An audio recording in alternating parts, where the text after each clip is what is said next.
is Royce. I'm a painter, sculptor, and a collector. Today, I wanted to do a review of Agatha, Agatha All Along. It is a new series on Disney Plus that, honestly, in my opinion, was extremely delayed. I remember watching WandaVision, gosh, what was that, in 2021, which for all of us, a lot has happened with COVID.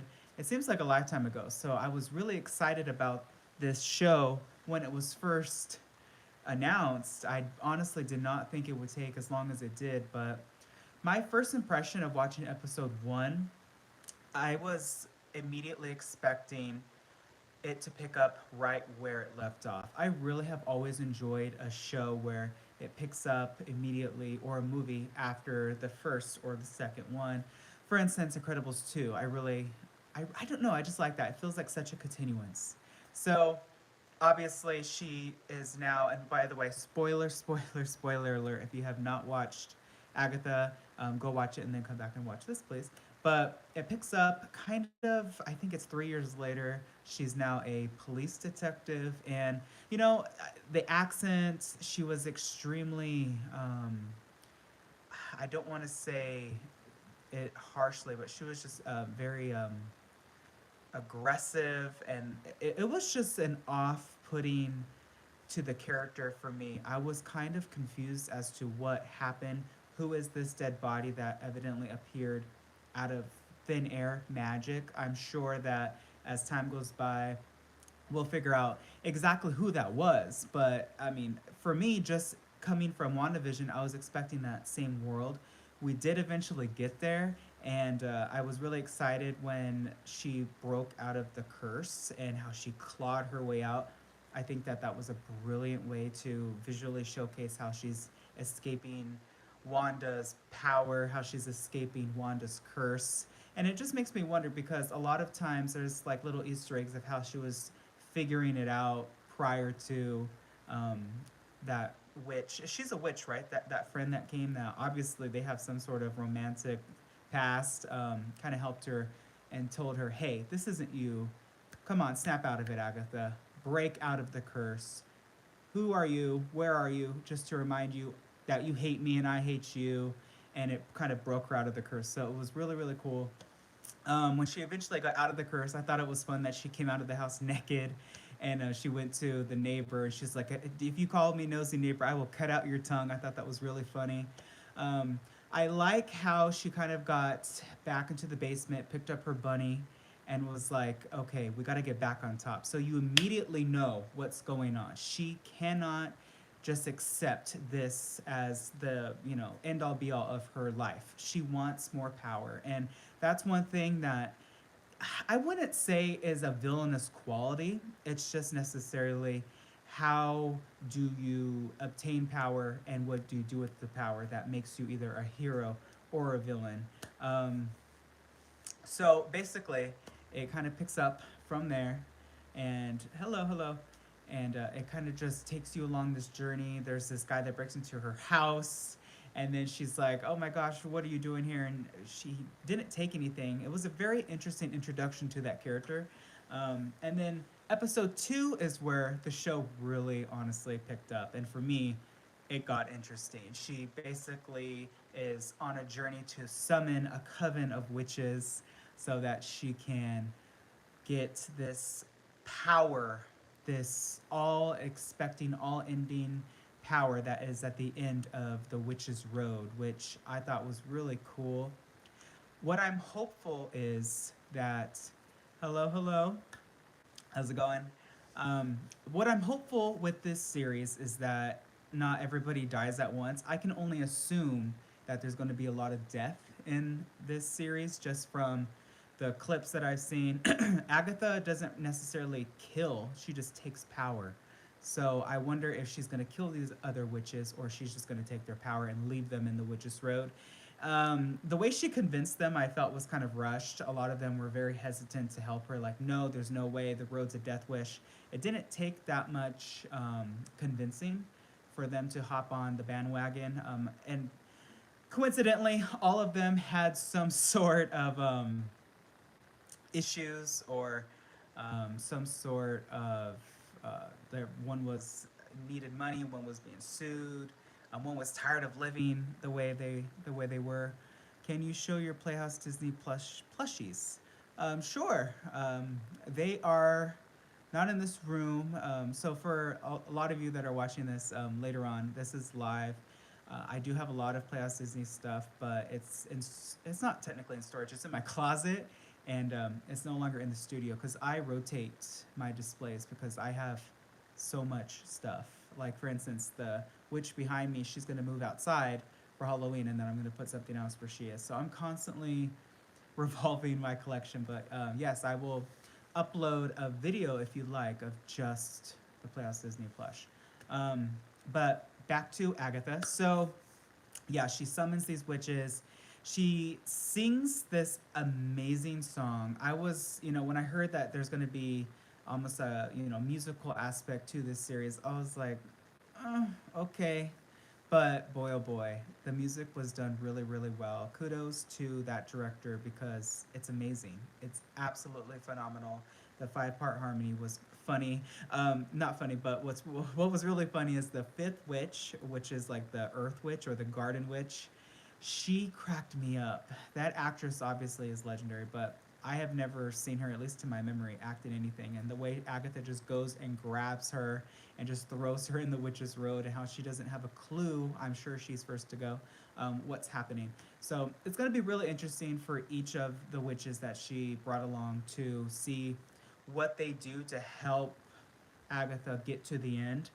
When I was watching this, I was like, I immediately thought of Harry Potter and how when Harry was trying to get to the Chamber of Secrets and or the Sorcerer's Stone, and how Ron helped him with the chess, and then in the book Hermione helped him with the potions, and then Harry finally made it to the end. I kind of get that same sort of vibe where they're going to help her get to the end, but I don't know if it's going to be a help that we want to help you. I think that she's going to force their hands or steal their magic or threaten them because, after all, Agatha is a villain. So it's going to be interesting to see what happens, but I'm honestly really enjoying the show. Her costume is phenomenal, and I really love that she's wearing the new costume at the Oogie Boogie Bash at the Disney parks. I think it's pretty cool. Um, what else have I really enjoyed about the show? The supporting cast, they're great. I really enjoy them. The trio of witches seems like it's a very diverse cast in terms of race, age, looks. I mean, but it's cool. There's something really, really neat about how they all blend together and how they're going to help her get to the end. What I am hopeful for with Agatha is that this opens up Marvel to a new villain. I honestly could see Agatha as the new Thanos of the Marvel world. She is, I always liked Wanda because she was just so powerful. I mean, look at Endgame. She pretty much took out Thanos solo. So if Agatha was there with Thanos, imagine the power that they could do together. But of course, they're both power hungry. They want it all for themselves. I wonder how Agatha would look with the gauntlet of Thanos. But I am really hopeful for the show that it takes Agatha further in the Marvel universe because I don't know. I just haven't had the overwhelming desire to go see Marvel movies. I really do miss Captain America and Thor and Iron Man and Spider Man. Those amazing movies and those amazing character developments. It's kind of I understand that Endgame was kind of like the conclusion of that, but I also really love Doctor Strange. So I would love to see Agatha go up against Doctor Strange and Wanda because she's gotten this power back. I don't know. There's a lot that can be done, and I hope it's done well. And I honestly would have preferred also a season 2 to WandaVision along with the spinoff, or maybe they'll get a season 2 of Agatha, or maybe just pick up, because if you didn't watch Doctor Strange Universe, what was it called? Madness, Universe of Madness, something like that. Doctor Strange 2. If you didn't watch WandaVision, there would kind of be a lot of questions. So I wonder if there's going to be a lot of questions about who Agatha is, if she is in Doctor Strange 3, or Wanda versus Agatha movies. Also, what happened to Eternals? I really, really loved Eternals. I always did. So I really hope that there's more Eternals in the future. Gosh, what other shows have been just absolutely amazing? I would love to see more Thor, obviously. Thor's always been really cool. Captain America has always been amazing. And also DC Universe. What happened to Wonder Woman 3? Is that not a thing anymore? There's not a lot of movies in the theaters these days where I'm like dying to go see. I followed Downton Abbey, and the Downton Abbey 3 isn't going to premiere until this time next year, and I got a reminder like 1 year from now, it's gonna come out. So I was like, well, but I think Agatha is definitely a long-awaited show. It's gotten a lot of mixed reviews, which I was kind of surprised about, to be honest. I think I'm pretty harsh when it comes to my reviews, and I don't have that much to say about it. I think there's a lot of wasted time in the first 20 minutes of episode one, but I know that it's going to be worth it down the road because who was that dead body? Why was it there? I love a good, like, okay, you have to really pay attention. Have you ever watched Shutter Island? That's an amazing movie. Or, you know, we just watched this movie with Jodie Foster where she's on a plane. Oh, I forgot what it was called, but that was an insane, insane movie. But yeah, that is kind of my review so far of episode one and two. I would give episode one 7 out of 10, and I would give episode two an 8 out of 10. There was a lot that could have been better. Some of the sets look like sets, which always bothers me. But the road, the Witch's Road set looked amazing. It's almost like Hocus Pocus 2 set times 10. You could tell a lot of money went into the budget of this show, and it's great. I think it looks amazing. What do all you think? Did you like it? Did you not like it? Have you seen it yet? Are you planning to watch it? I know we haven't got a HP3 yet or Maleficent 3. I'm still waiting on that. But yeah, I think it's just a great kickoff to the Halloween season. I've been rewatching the Halloween Towns, which has just been so amazing. You know, when I was a kid watching Halloween Town 1 and 2 and 3, I never realized that it would stay with me for so long and that I would love it so much, even to my adult years. I remember I had this little, okay, I'm gonna date myself, but TV Guide used to come out, and it used to have, like, it was like a magazine, and it had a picture of Halloween Town 2 Calabar's Revenge. I remember tearing it out and saving that for the longest time. And, you know, it just brings me back memories now watching it with my son. And hopefully, I don't think he could watch Agatha 2. He was not afraid of um, Calabar, which I was really surprised about because Calabar used to scare me to death when I used to watch him. But he wasn't afraid, so good for him.